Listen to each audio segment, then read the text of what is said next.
Olá! Este é o canal Farol da Esperança Brasil. Deixe seu like, se inscreva no canal e compartilhe conosco seu nome e a cidade de onde você nos acompanha.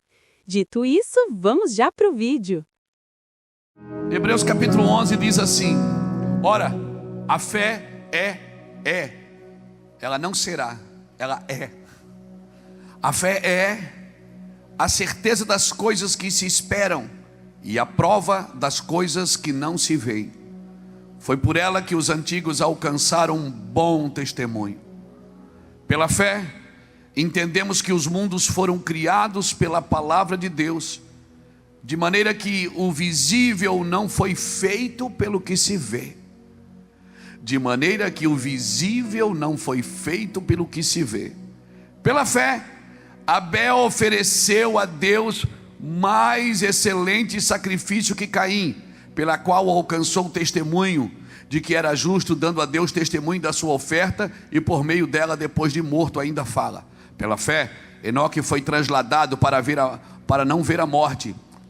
Não foi achado, porque Deus o transladara, pois antes da sua transladação alcançou o testemunho do que agradou a Deus. Ora, sem fé é impossível agradar a Deus, porque é necessário que aquele que se aproxima de Deus creia que Ele existe e que é galardoador daqueles que o buscam.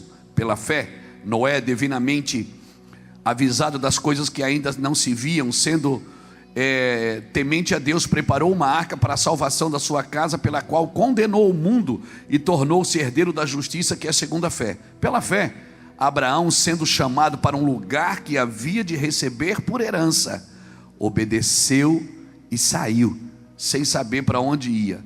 Pela fé, peregrinou em terra da promessa, como em terra alheia, habitando em tendas com Isaque e Jacó, herdeiro com ele da mesma promessa, pois esperava a cidade que tem fundamento, da qual Deus é o arquiteto e o construtor. Pela fé, também a própria Sara recebeu o poder de conceber um filho, mesmo fora da sua idade, que teve por fiel aquele que lhe havia feito a promessa.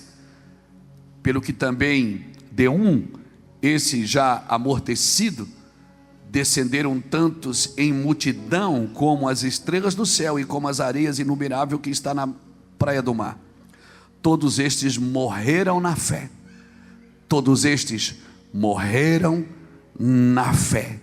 Não alcançaram as promessas, viram-nas de longe e as saudaram, e confessaram que eram estrangeiro e peregrinos na terra. Alcançaram a promessa? Não, mas eles confessaram que eram estrangeiros e peregrinos na terra. Aleluia, louvado seja Deus. Até aqui tá bom. E se você continuar até o versículo 40, você vai ver, pela fé Abraão, pela fé Isaque, pela fé Jacó, pela fé Moisés, pela fé, e vai indo, e vai chegar lá atrás, no final dos versículos, ele vai dizer: ainda me faltou tempo para falar desse, daquele outro, de Davi, de Samuel, de Jefté, e de tantos profetas. E a palavra que mais sobressai nesse texto é pela fé. Pela fé, pela fé. Você vai ver que eram movimentos diferentes, eram eras diferentes, eram lugares diferentes e pessoas diferentes, que viveram situações diferentes, que tiveram experiências diferentes, mas todos com a mesma ferramenta, a fé. Pela fé. Então hoje eu estava em casa lendo esse texto, e quando o Senhor começou a falar comigo sobre isso, eu me assustei um pouquinho, fiquei quieto, não falei nada, mas eu digo: Jesus, vai dar ruim hoje, hein? É isso que o Senhor está querendo dizer? Vai dar ruim. Aí Jesus só olha para você e faz assim, ó: descansa. Nós não podemos ser como aqueles dois homens a caminho de Emaús, que saíram frustrados de Jerusalém porque não viram acontecer a forma que eles esperavam que acontecesse. Nós não podemos ser aqueles dois homens que Jesus entra no meio e pergunta: o que está acontecendo, gente? Por que vocês estão tristes? Ele disse: você não sabe o que aconteceu? Você não viu as eleições? Ele disse: não, o que aconteceu? Jesus está ali, Jesus está perguntando. Nós não viu o que aconteceu com o Nazareno? O Jesus, o Messias, que a gente achava que era ele. A gente achava que era ele, que ia salvar Israel. Jesus para, olha, aí eles perguntam para Jesus: onde é que você estava? Que só você que não sabe disso. E Jesus, se era eu, assim, meu, sanguíneo hemorrágico pingando, eu já ia dizer assim: eu estava na cruz, seu Zé Mané, seu imbecil. Jesus não falou nada. Eles disseram para Jesus: onde é que você estava que você não viu o que aconteceu? Esse é o problema da nossa geração, é não saber onde Jesus está na hora que a gente precisa. É não saber onde Jesus está quando você mais precisa dele. Irmãos, pense nisso. Aí eles foram andando, Jesus. Eles não entenderam a cruz, por isso que eles voltaram. E Jesus está indo. E aí Jesus, no caminho, Jesus já chama eles de nécios. Jesus diz assim, ó: nécios de coração. Vocês não leram nas Escrituras que convinha que o Filho do Homem sofresse, padecesse, morresse e fosse ressuscitado no terceiro dia? Jesus falou. Eles não entenderam nada, irmãos, nada. Mas quando chegou na mesa, que Jesus partiu o pão, abriram-se os olhos, porque a mesa explica a cruz. A cruz não tem essa capacidade, às vezes, de explicar tudo. A cruz foi um fato que aconteceu, e depois disso, por isso a igreja está na terra para explicar o amor da cruz. E para isso nós precisamos de mesa, não mesas de interesses pessoais, não mesas de relacionamentos interpessoais, não mesa só para buscar as minhas vontades e os meus desejos e colocar na mesa as minhas intenções. Não, as mesas que eu me refiro é a mesa que vai apresentar Cristo como Salvador, que vai explicar o que é igreja, o que é família. Irmão, esse trabalho é da igreja. Bote uma coisa no seu coração: nós queremos sim, nós queremos homens justos e mulheres justas no governo. A gente sempre vai querer, e isso é um princípio bom, não mude a sua cabeça. Só porque, amém, o vento sopra para um lado, você não é, o homem ele é como um vento. Ele não sabe de onde vem nem para onde vai. Amém? Nós sempre vamos querer princípios corretos. E está errado. E não está errado. Só que esse trabalho, irmãos, de trazer a moral para a terra é da igreja. Esse trabalho de trazer destino para as próximas gerações é da igreja. Jesus deixou a igreja na terra para isso. Esse trabalho de alimentar pessoas é da igreja. Esse trabalho de servir a nação é da igreja. Amém? Amém, irmãos? E agora, porque talvez não foi escolhido um presidente que a igreja queria, grande parte da igreja queria, você vai fechar o seu coração para a sua nação, você não vai mais orar por um presidente, você não vai mais servir as pessoas que têm necessidade, você vai fechar o seu coração, você vai sair de Jerusalém e vai para o caminho de Emaús, não vai ajudar mais ninguém. Não, agora que a igreja precisa mostrar que ela é igreja. Sabe quando essa igreja mais cresceu aqui em Itajaí? Quando veio a enchente em 2008, que ela ficou fechada por 20 e tantos dias, 163 famílias ficaram hospedadas aqui, sendo alimentadas, recebendo até um parto. O pastor Muracava está aqui, ajudou a fazer um parto, foi levando a mulher correndo para o aeroporto, não era o aeroporto que se ganha bebê, como é que é? Na maternidade. Aconteceu coisas extraordinárias aqui, e foi a época que a igreja cresceu muito, porque saímos até na capa do jornal da cidade. A igreja faz a diferença na enchente. 4 meses depois a gente estava dando fralda ainda. Água, tinha pilhas de águas aqui. Mais de 68 caminhões de comida do Brasil inteiro bateram aqui. E a gente estava na rua trabalhando, irmãos, fazendo as coisas para o Senhor, para a nossa cidade. Amém? Aí tem pessoas que acham que a gente cresceu por causa dessas câmeras aqui da internet. Não, irmãos, é porque tinha uma história na cidade. Tem uma história de alimentar pessoas, de servir pessoas, de tirar pessoas da rua. Tem o trabalho de chão. Amém? Tem o trabalho de chão. As câmeras, elas ajudam a gente a ir. Ajuda, é um veículo mais rápido. Em vez de a gente ir de moto, né, de carro, a gente vai de avião. É como ir de internet, é a mesma coisa. Ontem nós estávamos aqui num clamor das 10 da manhã às 10 da noite. Milhares de pessoas acompanharam pela internet. É um veículo extraordinário. Só que o trabalho da igreja não é só esse, irmãos. A gente não pode pensar só nisso. O trabalho da igreja é o trabalho de toque. Não importa se mudou o prefeito, se mudou o vereador, se mudou o presidente. O trabalho da igreja continua e vai continuar sempre. A igreja foi igreja na época de César, na época de Nero. A igreja foi igreja na época de Herodes. A igreja foi igreja em Constantino. A igreja foi igreja em tudo quanto é lugar, de todas as formas, de todos os jeitos. E quer saber para onde vai a palavra de Deus? Se a igreja não perdeu o seu propósito? Depois você lê Lucas capítulo 3. Anás e Caifás eram o sumo sacerdote. Filipe, tetrarca da Galileia. Herodes, tetrarca da Etureia. Pôncio Pilatos, governador, e César, imperador. Mas veio a palavra do Senhor a João Batista no deserto. A palavra do Senhor vem sempre pela igreja. Amém, irmãos? Esse é o nosso trabalho, amar. Amar, mas a igreja não pode confrontar se ela não tem amor suficiente para amar. Porque as pessoas só vão se permitir ser confrontadas se o nível de amor que você tem por elas é maior que o nível de confronto. Ninguém vai permitir ser tocado por você se você não amá-lo. Amém, irmãos? Amém, queridos? Pense nisso. Se a sua medida de confronto for maior que a sua medida de amor, essa pessoa não te dará acesso. Não te dará.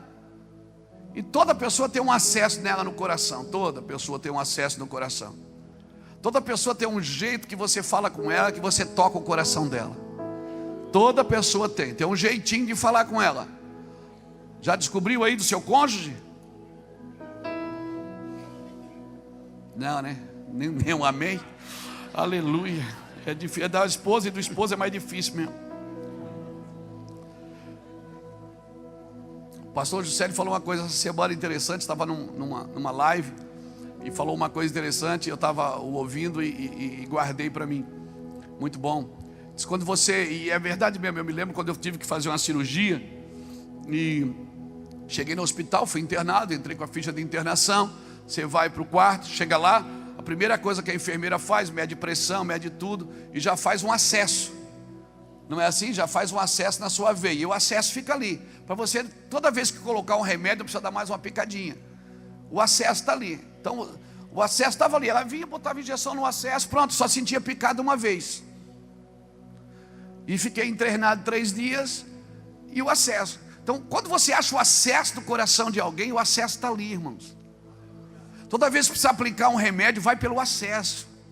Não tenta criar outro acesso. Você já achou, você sabe como que faz. Vocês não estão a fim da aleluia não, né, gente? Eu entendo. Eu entendo vocês. Mas passa, amanhã passa.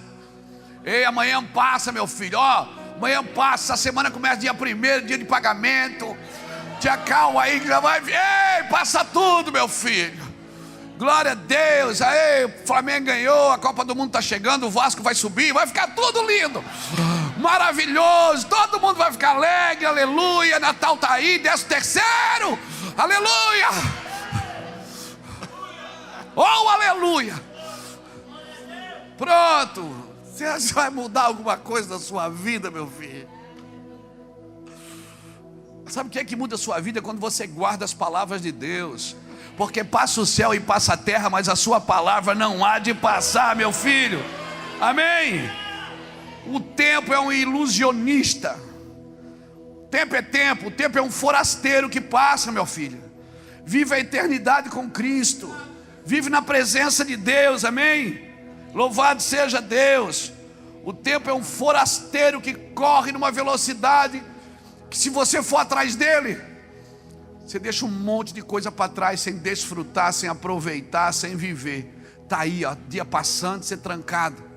Está aí o dia passando, você não desfruta. Com essa cara feia de quem perdeu a eleição. Entendeu? Vou para cima, meu filho. Igreja, aleluia. Toca o louvor, como é precioso, irmão. Não tem um louvor bom aí, mano? A alegria está no... Ai, não me tire essa bandeira do Brasil aqui domingo que vem não, hein? Deixa ela aqui. Não mudou nada, nós vamos para cima, meu filho. Vamos para cima, aleluia. Glória a Deus. Nós temos que ter uma coisinha para brigar, para se divertir. Aleluia. Pastor, se eu falar isso, não, eu sou crente, irmão. Eu sei o que é difícil. Eu entendo um pouquinho de economia. Eu entendo um pouquinho de socialismo. Eu entendo um pouquinho de comunismo. Eu entendo um pouquinho de capitalismo. Eu não sou ignorante de tudo.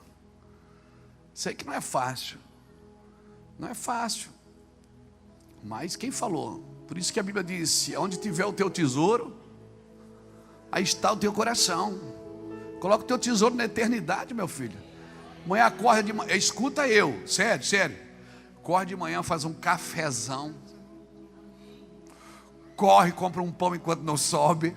Enquanto não...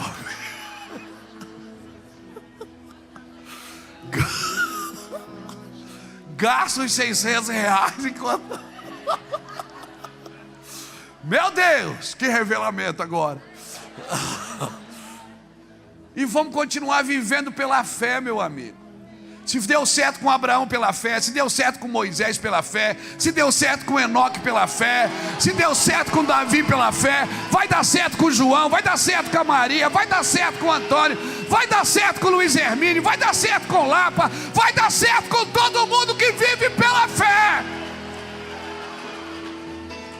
Vai dar certo com todo mundo que depende de Cristo, que tirou os seus olhos deste mundo, que ama a sua cidade, ama a sua nação, preserva os bons costumes, mas que amanhã, meu filho, continua tudo de novo. Vamos para cima, aleluia, aleluia, glória a Deus. Pastor, mas isso vai mudar o mundo, pastor. Meu irmão, deixa eu te falar uma coisa. Sério. Muito sério o que eu vou te falar. Se o seu coração está no Senhor, se a sua vida está presa em Jesus, você tem que viver pela fé, meu filho. Você tem que viver pela fé, na presença de Deus. Amém?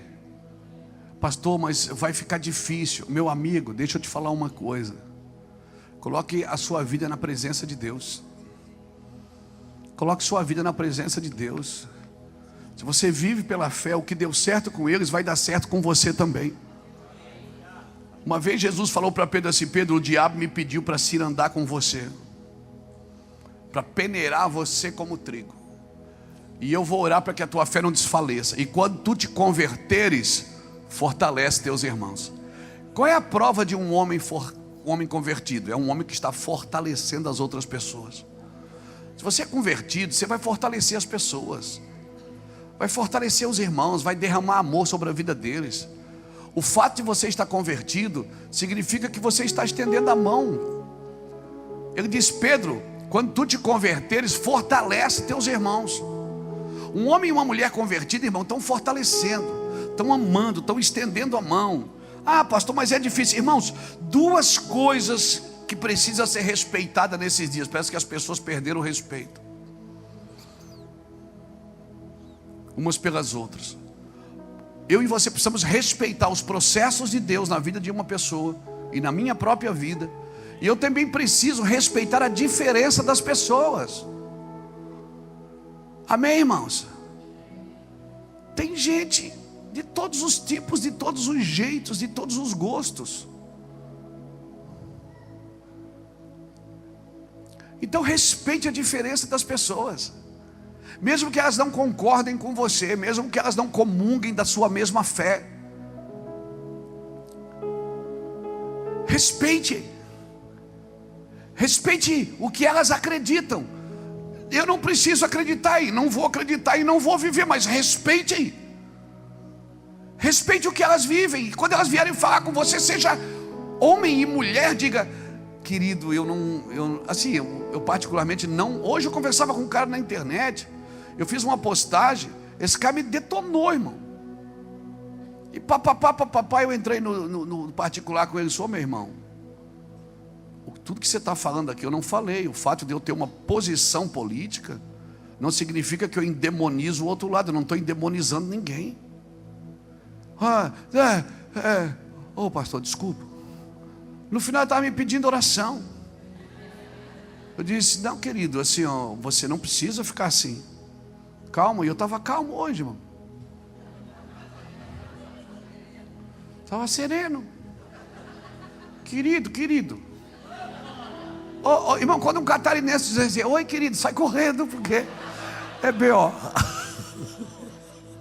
Quando o catarinense olha para você: oi, amado. Se amado, então você corre, dobra a velocidade, que é B.O. Eu disse: meu querido, o fato de eu escolher uma posição política não significa que eu estou endemonizando o outro lado. Eu só tenho uma posição.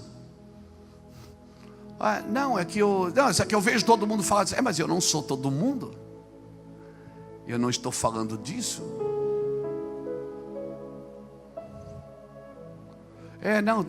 Desculpa aí, pastor. Até eu ouço os seus vídeos. Eu digo: legal. Pô, o senhor podia orar por mim? Posso? Agora? Deus repreende. Não, repreende não. Mas você está entendendo? As pessoas estão sem paciência. Ninguém mais tem paciência para nada. As pessoas estão se matando. E isso está afetando a igreja também. Está afetando a gente que é pastor. Está afetando todo mundo, irmão. Nós vivemos na geração do selfie. Tira aqui e já posta. Pede a comida, em 10 minutos ela chega. Você pede o que você quer comer do jeito que você quer. Você não precisa mais fazer, é só pedir. E chega. E você não precisa nem lavar a louça depois, porque já vem tudo embaladinho, arrumadinho, para você jogar tudo no lixo. As coisas estão tão rápidas e tão aceleradas que ninguém mais tem tempo de esperar. E o projeto de Deus é esperar com paciência no Senhor. E aí, como é que eu vou viver servindo a Deus num mundo acelerado? Como é que eu vou viver servindo a Deus? Já viu? É tudo correndo, é tudo. Como é que está? Eita, uma correria. Como é que está a luta? É uma luta. Como é que está a prova? Está uma prova. Está todo mundo acelerado, corrido, e ninguém mais tem tempo. E aí, quando chega na presença de Deus, tem que parar, tem que relaxar, tem que observar, tem que apalpar, tem que receber, tem que desfrutar. Não tenha pressa de sair da presença do Rei. O mundo está acelerado, irmãos. Na presença de Deus, Deus quer que a gente faça as coisas com calma. Só que olha aqui para mim, você vive num mundo com esse irmão que está do seu lado, mas você não vive com ele no mundo, no padrão do mundo. Você vive com ele no mundo, no padrão de Deus. Dê tempo para ele também. Se não der para atender 20 por dia, fica tranquilo, você não é médico, você não ganha por consulta. Atende 2. Mas atenda bem atendido. Senta, conversa, pergunta como é que está a família, como é que está a esposa, pergunta se ele está bem, oferece um café, leva ele para almoçar, de preferência deixa ele pagar a conta. É sério, por quê? Porque nós vivemos muito acelerado. Nós queremos ir dormir sem os compromissos pendentes. Nós queremos virar a página para o outro dia. Amanhã é outro dia, eu tenho um monte de coisa para fazer. Mas a gente está sempre acelerando. E o mundo nos deixou assim acelerados. O mundo nos deixou, irmãos, acelerados. E a Bíblia diz: o padrão de Deus é esperei com paciência. E o pior, a gente já está empurrando Deus para a nossa correria. A gente está dizendo: não, Deus, o Senhor está errado. O padrão do Senhor é muito arcaico. O Senhor tem que vir congregar com a gente. Porque o nosso padrão é muito melhor do que o Senhor. E a gente começa a dizer de púlpito: Deus está com pressa. E Deus diz: não, quem está com pressa é você, eu não estou não. Pressa é defeito de quem está atrasado. Eu tenho uma obra emergente para fazer, para aqueles que estão entendendo a separar céu e terra, que vivem na terra no padrão celestial, que vivem na terra no padrão divino. Mas hoje nós não temos tempo. Nós não temos tempo. E o tempo que temos, damos a outra coisa. Damos ao WhatsApp, damos ao celular. Os de perto ficaram de longe, e os de longe a gente quer trazer para perto. Os de perto a gente não consegue tocar. Não temos tempo. E a culpa sempre é do outro, que a agenda dele não dá. Eu queria te atender, eu queria te conversar com você, mas não dá. Você tem muita coisa para fazer. E você também. Então eu acredito que Deus está desacelerando o mundo, irmãos. Ele fez isso na pandemia. Ele permitiu que isso acontecesse na pandemia. Deu uma desacelerada. Mas acabou a pandemia, a gente tirou a máscara e blum, voltou tudo para a rua de novo, na mesma correria de sempre. E o pior, alguns com sequelas. Alguns com sequelas que ficou para trás. Então, querido, e um texto aqui que eu gostaria de guardar com você, aqui desse texto que a gente leu de Hebreus: pela fé Abraão, pela fé Ló, pela fé Abel, pela fé Sara, pela fé Isaac, ok. Mas eu queria guardar com você o versículo 8 até o versículo 10, que diz assim, de Hebreus 11: pela fé Abraão, sendo chamado para um lugar que havia de receber por herança, obedeceu e saiu sem saber para onde ia, mas saiu. Ele foi pela fé, ele saiu de uma posição e entrou em outra. Pela fé ele recebeu uma palavra e pela fé ele foi. Sendo chamado para um lugar que havia de receber por herança, obedeceu sem saber para onde ia. Sabe o que é isso? Não é sai de Itajaí e vai para Curitiba. Não, vai. Para onde? Vai, cara.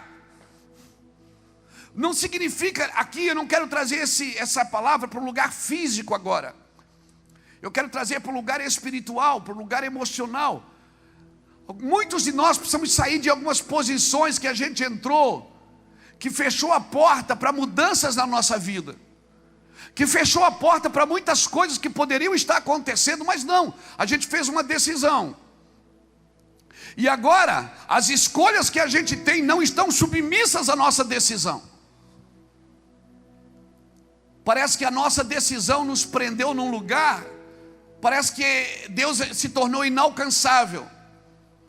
Nós vivemos em dias difíceis, irmãos, em dias de pressão. E não pense que a pressão acabou agora, porque acabou as eleições. Não, a pressão continua. A pressão está desde quando você entra no seu carro, você não sabe o que espera na rua. Você entra no ônibus, você chega no trabalho, você não sabe o que está te esperando na rua. Por isso a sua mente e o seu coração precisam sair da terra. A gente precisa ligar o Wi-Fi e ficar plugado com Deus direto, irmãos. Porque senão um pavio é um motivo de uma briga. Qualquer coisa, o mundo está muito acelerado.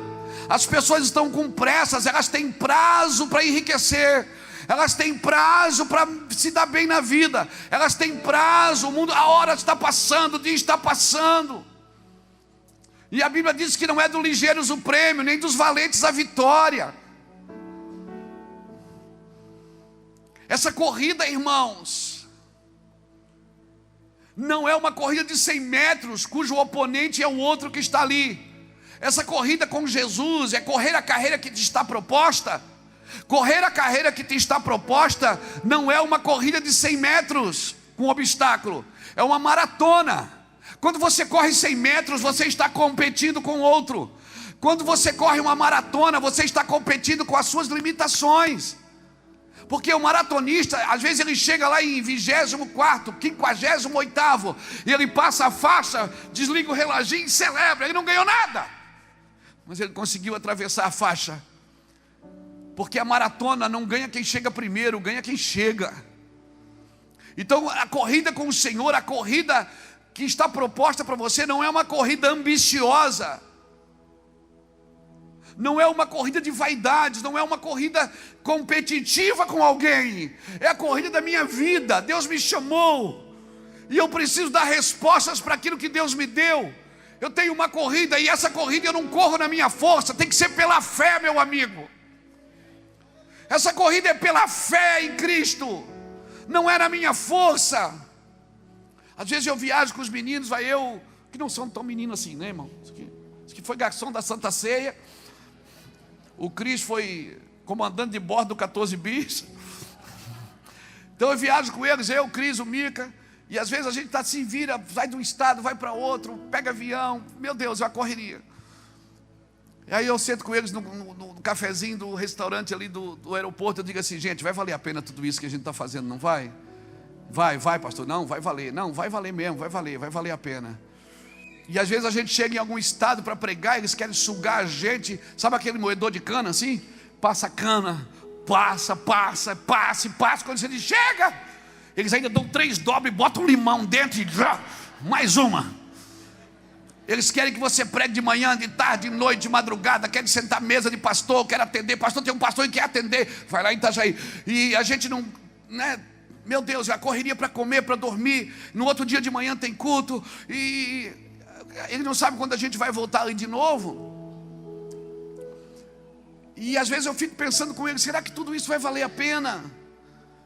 Será que a gente não está vendo os netos estão crescendo, os filhos estão crescendo, né? Reuel tem filhos adolescentes, o Cris e a Silvana acabaram de ter uma menina, o Mica, a esposa está grávida, tem que curtir a barriga um pouco. Eu tenho netas, nasceu mais uma. Vou fazer neta para vender, porque é tudo bonita. Meu filho com carreira aí para jogar futebol. E as coisas acontecendo, ver os meninos crescer, né? E aí eu fico pensando, Jesus, será que vale a pena tudo isso? E aí eu vou dormir, irmãos. Aí eu faço planos. Pega a caneta e diz, não, vou diminuir aqui. Não, isso aqui eu não vou mais. Aí no outro dia eu acordo. O Senhor fala a mesma coisa sempre. O que for pela fé, continue. O que for na tua força, aborte. Então eu quero declarar para você nessa noite, querido. O que for pela fé, continue. Como é que eu sei que é pela fé e pela minha força? Porque a fé, você só faz se tiver paixão por ela. A força não, a força você não precisa ter.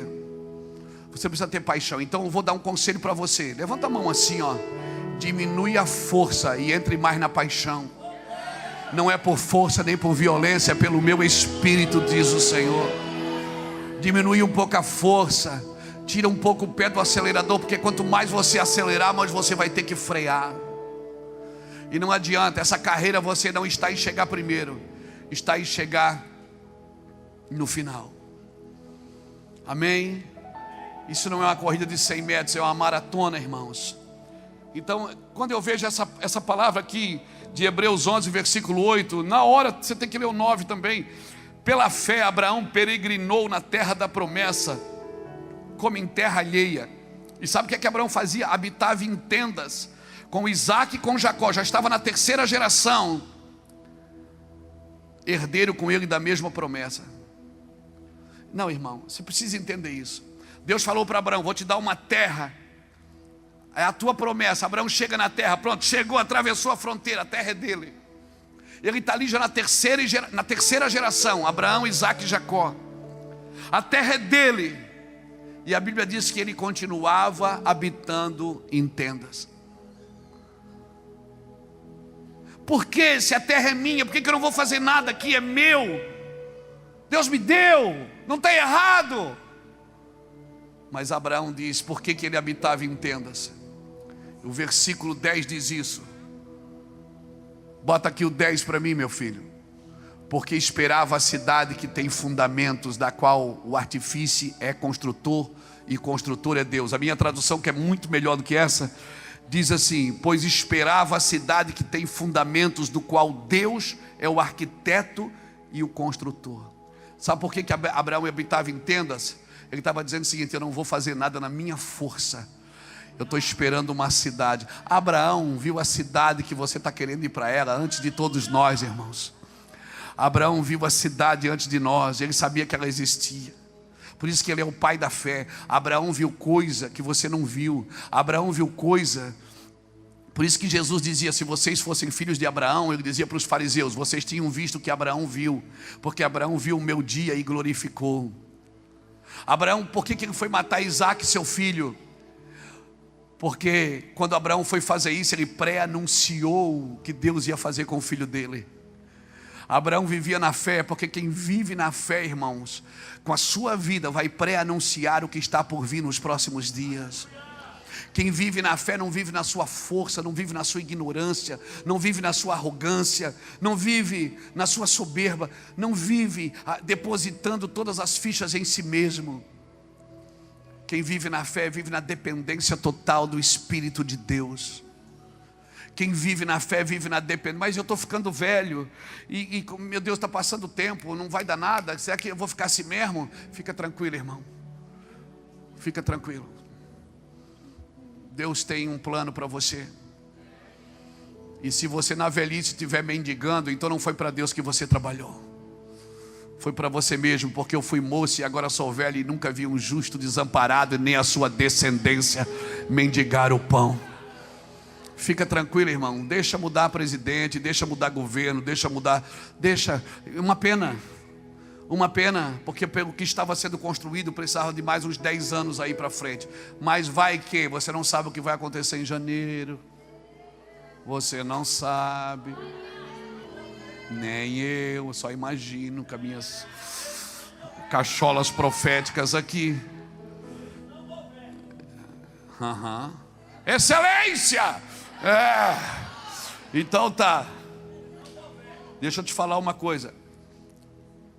Enquanto você aguardar algo superior, tudo que você construir nessa terra é passageiro. Eu vou te falar de novo. Enquanto você aguardar algo superior, tudo que você fizer aqui é passageiro. Abraão habitava em tendas com as suas gerações, porque ele aguardava algo superior. A cidade que tem um fundamento, que Deus é o arquiteto e o fundador, ou seja, Deus que fez o desenho e Deus que é o fundamento dela, ou seja, justiça e amor estão naquela cidade. Pela fé, meu irmão, pela fé. Pastor, mas então é pela fé? Eu achei que era pelo amor, mas é pela fé e pelo amor. Bota aqui para mim Gálatas capítulo 5, versículo 6. Eu sempre leio na do Alexandre e leio na minha aqui também, para ver qual é a melhor, né, Alexandre? Glória a Deus. Gálatas 5. Porque em Cristo Jesus nem a circuncisão nem a incircuncisão tem efeito algum, mas sim a fé que atua pelo amor. Até a fé depende do amor para sobreviver. A fé, ela está firmada em amor. A fé não está firmada em pensamento positivo.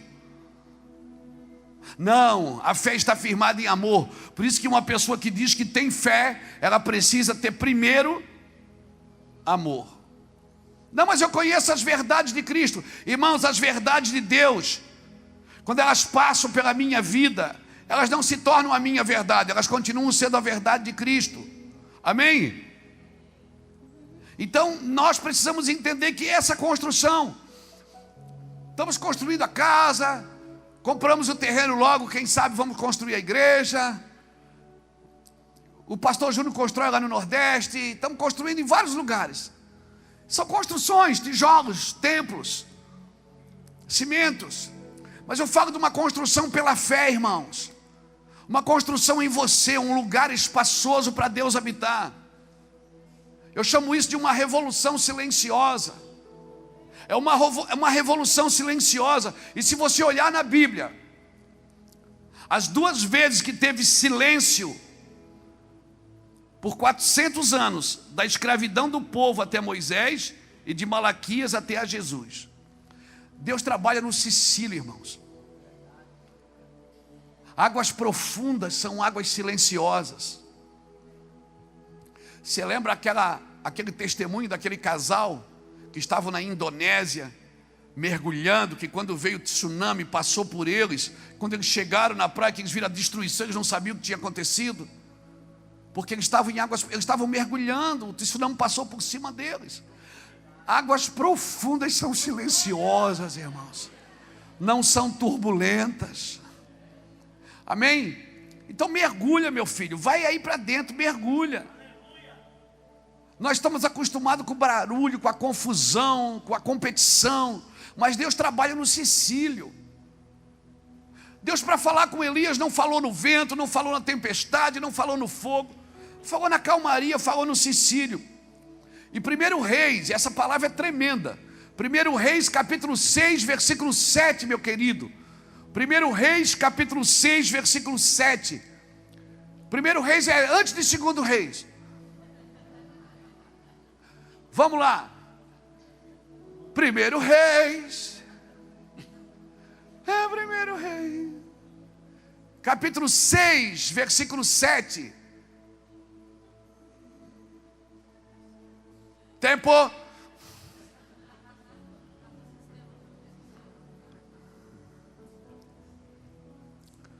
Um dia nós vamos ter um sistema bom, não vamos? Na construção do templo só foram usados blocos lavrados na pedreira, e não se ouvia no templo nenhum barulho de martelo, nem de talhadeira, nem de qualquer outra ferramenta de ferro durante a sua construção. A minha tradução, que é muito melhor do que essa, né, Alexandre? Muito melhor. 1 Reis capítulo 6, versículo 7 diz assim, ó: edificava-se a casa com pedras lavradas na pedreira, de maneira que nem martelo, nem machado, nem instrumento algum de ferro se ouviu na casa enquanto ela era edificada. Não é melhor essa aqui?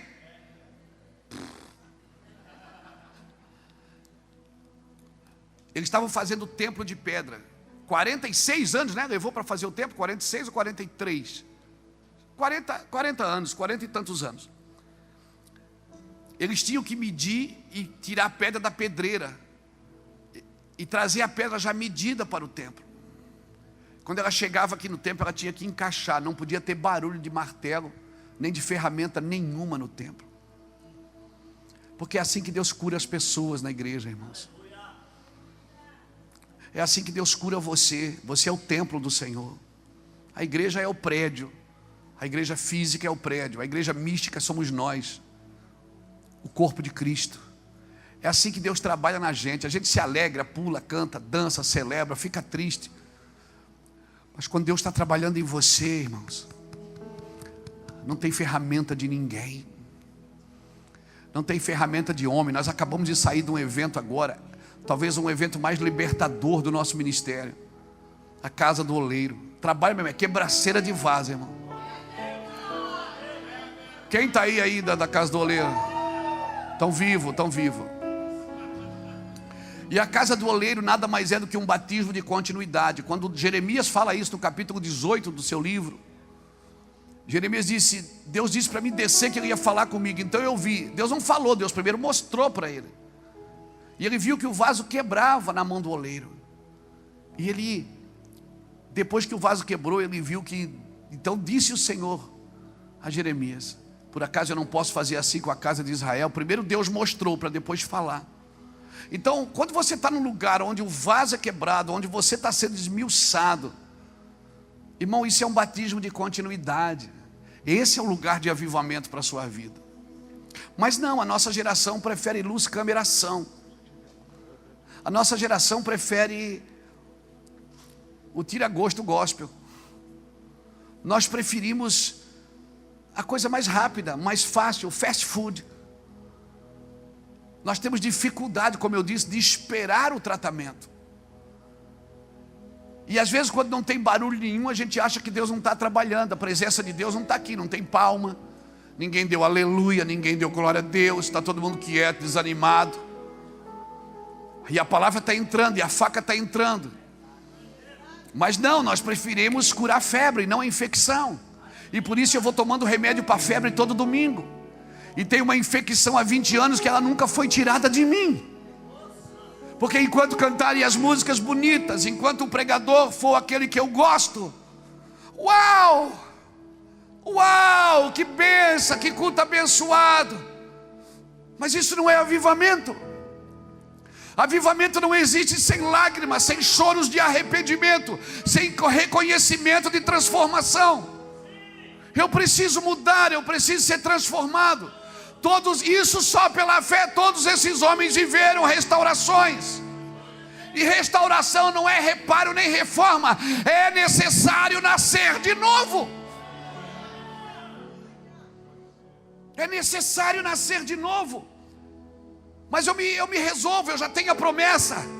Eu já recebi a promessa, eu já tenho o dom, para mim está tudo bem. Mas Abraão não, diz: eu aguardo algo superior. Uma cidade que Deus é fundamento, que Deus é estrutura, que Deus é decoração, que Deus é fundamento para tudo. Então eu vivo uma vida boa, mas uma vida fraca, que não suporta perseguições, que não suporta dificuldades, que não suporta pandemias, que não suporta nenhuma derrota nas urnas. Essa não pode ser uma vida fraca, irmãos. Você vive em Cristo, então é necessário que eu morra para que a vida de Cristo se manifeste na minha vida. Você está me entendendo, querido? Aleluia. Eu não quero roubar de você os sentimentos, e é necessário. Por isso que a Bíblia diz: quando alguém estiver chorando, chore com ele. Quando alguém estiver alegre, se alegre com ele. Chora com os que choram, se alegra com os que se alegram. Está alguém alegre, cante um louvor. Está alguém triste, ore.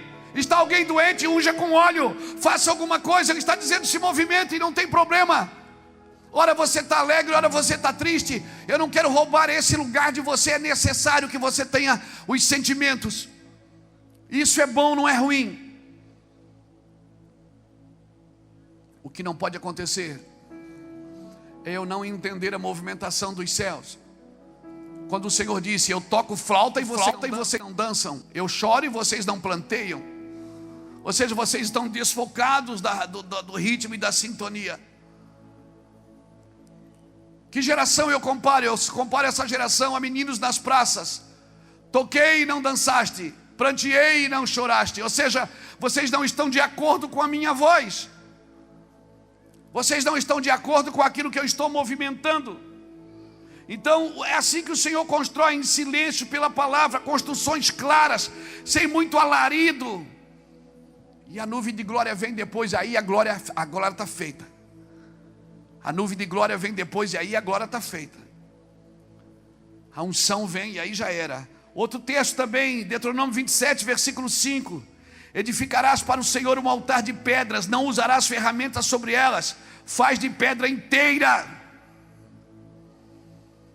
Deuteronômio 27, versículo 5 diz: quando você for fazer um altar, tem que ser de pedra. Por que pedra? Porque pedra é diferente. Olha aqui, tem uma pedra ali redonda, ó, tem outra ali bicuda, ó, tem uma pedra aqui sem cabelo, tem uma pedra ali com bordinhas de catupiry. Pedras são diferentes. E como é que se constrói um altar de pedras? Respeitando as diferenças.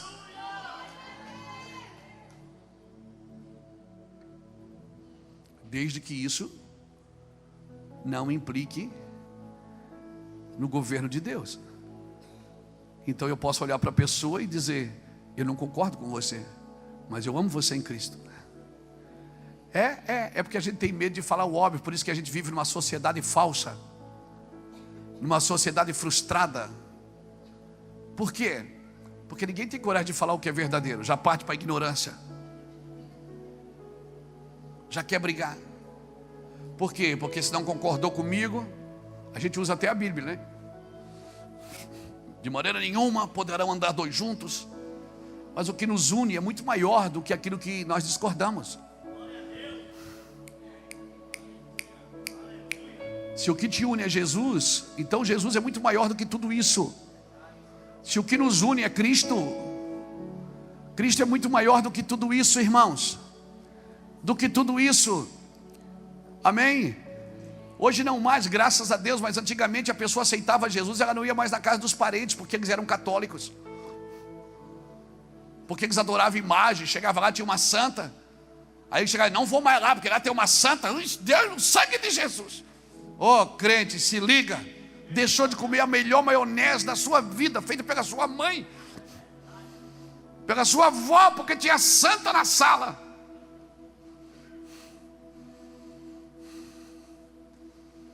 Que a gente não sabe viver fora das quatro paredes. A gente não sabe viver fora de 3 louvor e depois uma palavrinha. A gente precisa sempre de alguém. Não, irmãos, esse não é o propósito de Deus. Se eu não ouvir o que Ele está dizendo, eu não vou entender o que Ele está fazendo. Escute, guarde isso no seu espírito. Nem sempre quem derruba a muralha é o grito do 7º dia. Às vezes é o silêncio dos 6 primeiros dias. Em 6 dias eles ficaram em silêncio e deram a volta na muralha. Todo dia uma volta, quieto. No último dia, 7 voltas. Na 7ª volta Deus disse: gritem. Quando eles gritaram, caiu. E a gente acha que foi só o grito que derrubou a muralha. Não foi o grito que derrubou a muralha. Foi o conjunto de obediências. Hora de gritar, hora de ficar em silêncio. Vai amanhã para a internet falar mal dos irmãos do Nordeste para você ver. Vai amanhã para a internet dizer: agora eu vou embora do Brasil, acabou. Vai mesmo. Você não merece ficar aqui não. Não, irmãos. Fique em silêncio. Deixa Deus trabalhar no Sicílio. Lamentações 3, 26 a 28. Bom é esperar em silêncio. Bom é se sujeitar ao Senhor ainda jovem. Sentar-se solitário e aguardar em silêncio. Sem sujeição e com distração, ninguém ouvirá o Senhor, irmãos. Foi essa palavra que Deus me deu hoje à tarde, imagina. E era só 3 horas da tarde, eu fiquei pensando: Jesus, vai dar ruim hoje. Ele disse: vai. Descansa, irmãos. A esterilidade te protege, o silêncio te protege. Davi amava Merabe. Deus não deixou Davi casar com Merabe. Deus deu para ele Mical. Mical era filha de Saul também. Mas Davi amava a Merabe, que era filha de Saul. Mas Deus não deu Merabe para ele, deu Mical. Mical era estéril, não podia ter filhos. Agora você imagina, um homem segundo o coração de Deus se casou com uma mulher que na época, hoje não, tem muitos tratamentos, tem adoção, glória a Deus. Mas antigamente, uma mulher que não podia gerar filhos, ela era... Se ela fosse casada, o marido poderia deixar ela e casar com outro para gerar filhos. Você imagina a situação de uma moça que não podia gerar filhos. E Davi casou com Mical. Mical não podia ter filhos. Deus é tão maravilhoso que não deixou Davi gerar filhos na casa de Saul. Lá na frente, irmão, lá na frente, quando os gibeonitas pediram para Davi 7 filhos da casa de Saul, porque Saul quebrou o pacto com os gibeonitas, e agora tinha que entregar 7 filhos da sua casa para morrer, para o pacto ser refeito. Imagina, 2 filhos foram filhos de Merabe. Se Davi tivesse casado com ela, talvez os 2 filhos fossem filhos de Davi, e 2 filhos que iam morrer seriam os filhos de Davi. Então até a esterilidade te protege quando Deus está no negócio, irmãos. Quando Deus está no negócio, até a esterilidade te protege. Então o papel da igreja para o mundo é esse, irmãos. O papel da igreja para o mundo qual é? Não tem a ver de como o mundo está, mas tem a ver do que Deus quer para o mundo. Então por isso Deus tem levantado homens e mulheres de fundamentos para esses dias. Irmão, um doente, ele precisa de médico, não de alguém que fale de doença. Amém? Um carro quebrado, ele precisa de um mecânico. Ele não precisa de alguém que sabe ler aquela revista 4 rodas. Uma mulher que está prestes a dar à luz, ela não precisa de uma top model. Ela precisa de uma parteira. Então nós precisamos achar esse lugar. Amém, irmãos? Uma igreja frágil, ela precisa de homens de fundamentos, de mulheres de fundamentos, de apóstolos de fundamentos. Uma igreja frágil não precisa de exibição no domingo. Ela precisa de palavra, irmãos.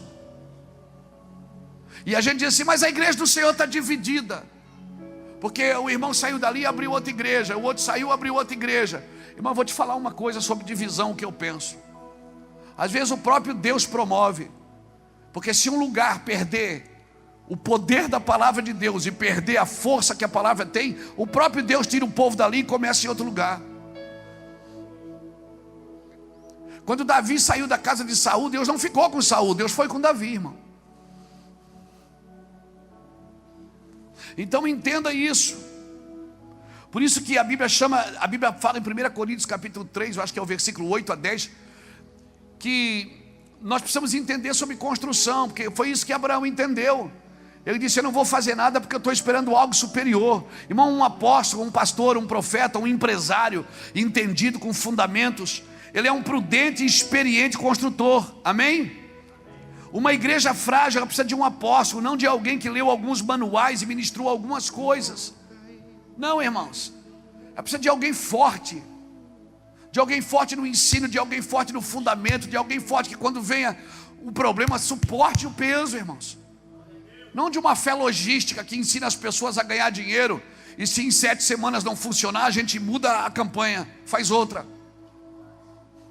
Não é isso que nós precisamos como igreja, irmãos. Nós precisamos do Evangelho de Jesus Cristo, que tocou e curou pessoas. Nós não precisamos de alguém que tem igreja bonita ou bem sucedida materialmente. Nós precisamos de alguém que é conhecido no céu, no inferno e na terra. De alguém que quando os anjos ouvem, servem. Quando os demônios ouvem, tremem. É isso que nós precisamos.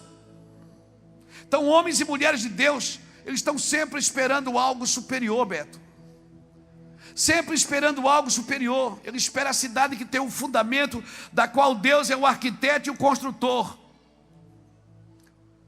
E numa lógica concreta, ou seja, Deus é o mestre disso. É o construtor. Já viu o construtor de uma obra? Esses dias a gente fez uma reforminha lá no nosso apartamento. A gente tem uma pessoa que a gente sempre chama ela, quando vai fazer alguma coisa lá em casa, ou em algum outro lugar da família, alguma coisa assim, sempre chama ela, o Zizinho, irmão do Charles. O Zizinho, ele organiza tudo. Ele organiza o arquiteto, ele organiza o construtor, ele organiza o pintor, o encanador, o eletricista, o cara que bota vidro, tudo é com o Zizinho. Eu trato com o Zizinho trata com todo mundo. Ele organiza tudo, né? Ele organiza tudo, a hora que vai começar e a hora que vai terminar. Ele tem tudo na mão, ele tem os produtos, ele diz, vem assim, ó, esse é bom, esse é médio, esse é ruim. Vamos ficar com o do meio? Quando o bom está barato, ele diz: pastor, pega esse bom aqui, porque esse bom aqui não vai te dar problema. Então ele mantém o pedreiro, o carpinteiro, o pintor, o encanador, o eletricista, todos juntos concentrados em fazer a mesma tarefa, em harmonia, de acordo com o modelo que está ali no papel. E ele não deixa atrasar, porque um depende do trabalho do outro. Então ele está sempre em cima de um e em cima do outro. Ele ganha para isso, é evidente. Por quê? Porque eu não sou construtor, irmão. Eu sou pregador do Evangelho, eu não consigo fazer. Eu não troco nenhum cano em casa. Se eu trocar um cano em casa, falta água no prédio.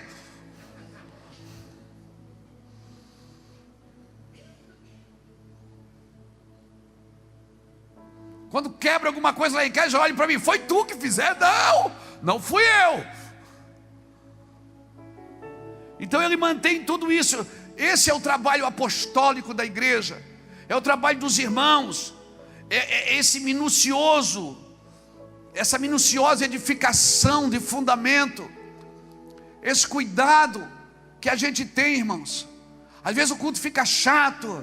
Não tem celebridades pregando.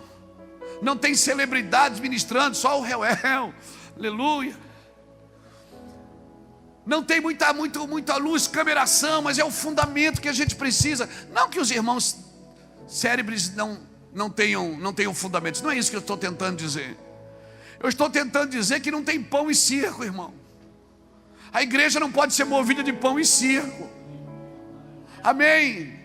Ela tem que ser movida com a palavra de Deus.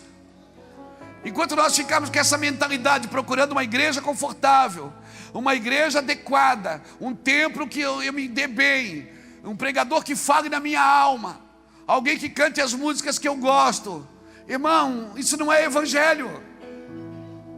Evangelho, eu preciso ser amado para poder ser confrontado.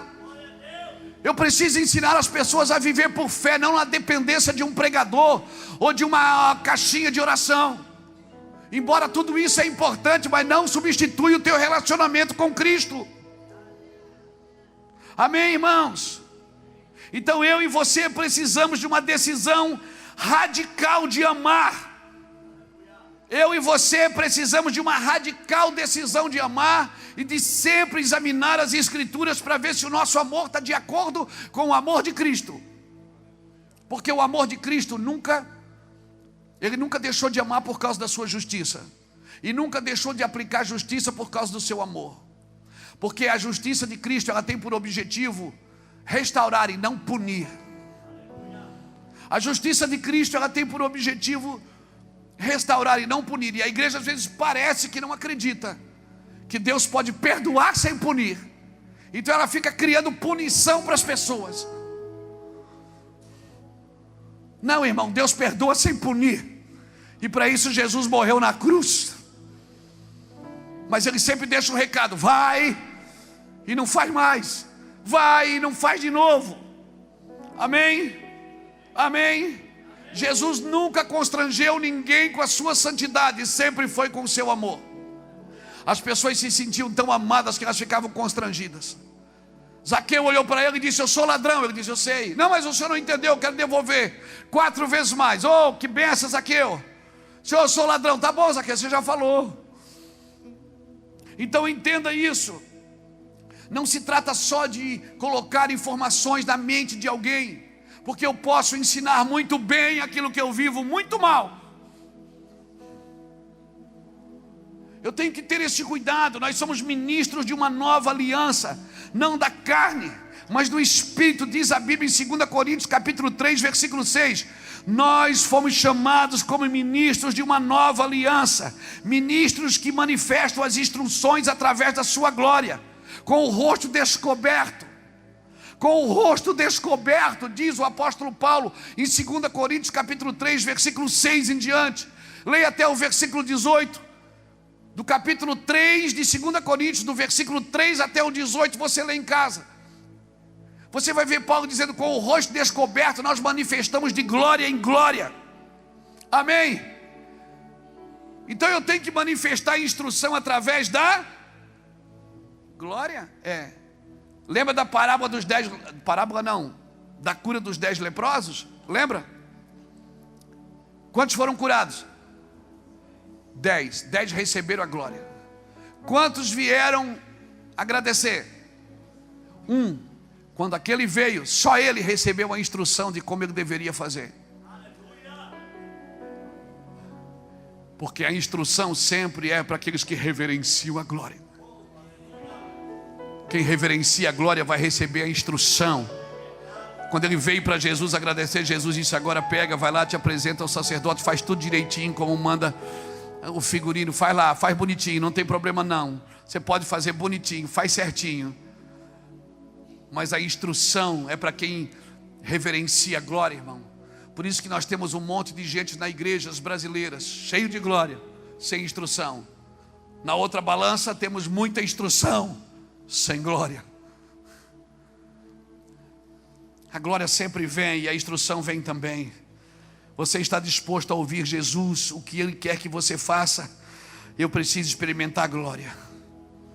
Deus me fez faminto, Deus te fez faminto. Nós fomos criados para ser famintos pela sua glória. Amém? Amém?